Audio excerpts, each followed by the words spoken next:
so much for that report. I wanted to take a look at shares of Nvidia, folks. Welcome back to the show. Because Nvidia and the group overall has really come under pressure. In fact, Nvidia shares have fallen 45% since the beginning of this year. It's due to report its earnings tomorrow afternoon. So I'd like to give you a head start, take a look at Nvidia, discuss the semiconductor sector with our panel. Beth Kindig is with us, CEO and lead tech analyst at IO Fund. And Hatim Diab is with us, managing partner, Gerber Kawasaki Wealth and Investment Management. Thank you both for being with us. So right off the bat, Beth, how are you feeling about Nvidia? My firm is long Nvidia. They have beat on revenue and earnings both for the past 12 quarters. This is a seasoned management. They usually do a very solid job on guidance. So if history is any indication, we should see a meet or a beat on Nvidia tomorrow. A quick note on gaming, Nicole. I believe that any weakness from crypto mining should be fully priced in at this point. Gaming had already slowed from about 61% growth in the fiscal year to 37% growth last quarter. What all eyes are on data center, of course, that is just a blowout revenue segment. It had higher growth in the quarter compared to the year, 71% compared to 58%. The A100 GPU has been driving a lot of this growth, and they now have announced Hopper, which is a new line of the GPU that should cause quite a bit of excitement from analysts on the call. Got it. So you're going up with the expertise of this management and the guidance that has been pretty much on point. What do you think, Hatim? I mean, do you think that there are other factors that could come in here, such as Apple's, VR, AR headset coming? Are there other things that could jostle the numbers? Hey, Nicole, good to see you. Thank you for having me on. You know, we ascribe at owning some of the best businesses, and Nvidia is probably up there. I will agree with your guest. You know, best in class team that's managing, really on point with their guidance all the time. They know what they're doing. We're Nvidia is beyond the data center, which I think it's a huge growth area.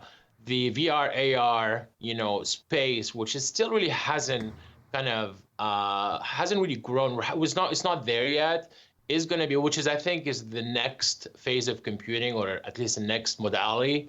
Nvidia is going to be a huge player in there. And then the fact that Apple last week said that they showed the new VR headset, which means they're going to have one in the next couple of years, will be a huge growth area for Nvidia, because they're going to be able to make all the chips.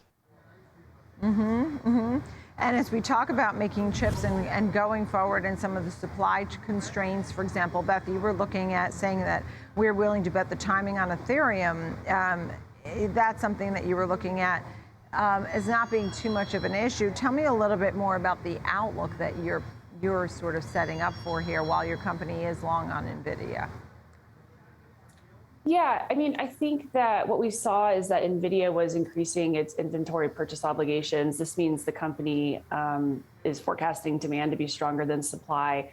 And what we want as investors is that supply constraints don't ease while Ethereum merges to proof of stake. So Ethereum is planning to merge proof of stake, we believe, in September. We believe supply constraints will ease more into 2023. So the timing there is right now very good in terms of not too many gaming GPUs being dumped onto the market. Obviously, average sales price could go down if crypto mining is no longer in demand. And the whole goal, though, here is A, is it priced in already? We believe it is. B, gaming has already been declining, so that's not a surprise. And then I guess the third point is that supply constraints easing is something we are more keen on in terms of our semiconductor positions.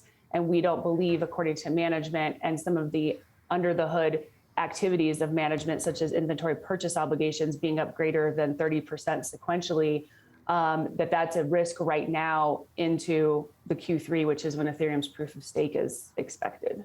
Okay.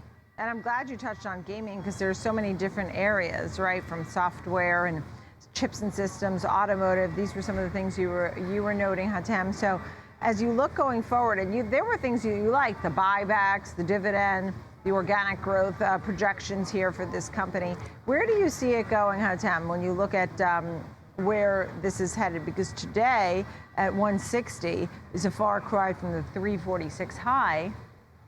Where do you see this stock going and why?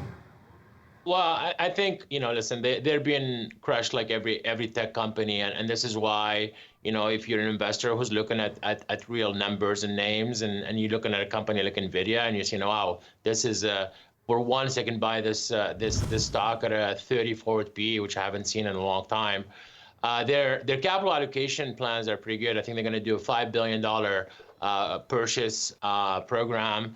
And then obviously they keep investing in this Omniverse. They keep investing in a lot of these kind of really high growth areas that really we can't quantify just yet.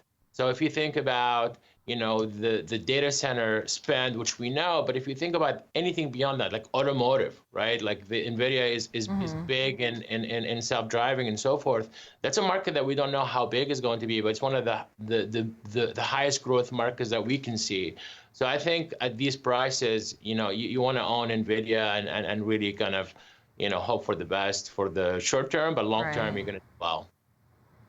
Okay, and Beth, what are your final thoughts here? As you don't see any slowdown in the data center right now. FANG companies have been slowing hiring, but that's not an issue at this point with your big picture.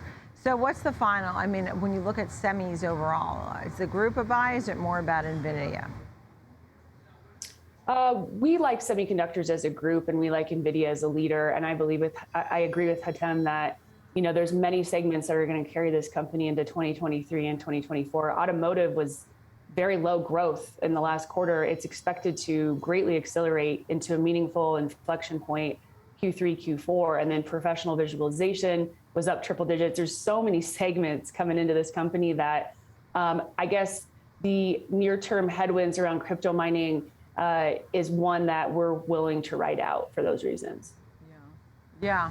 Thank you both very much. Beth Kindig, CEO, Lead Tech Analyst, IO Fund, and Hatem Diab, Managing Partner at Gerber Kawasaki Wealth and Investment Management. Thank you both very much. Let's go.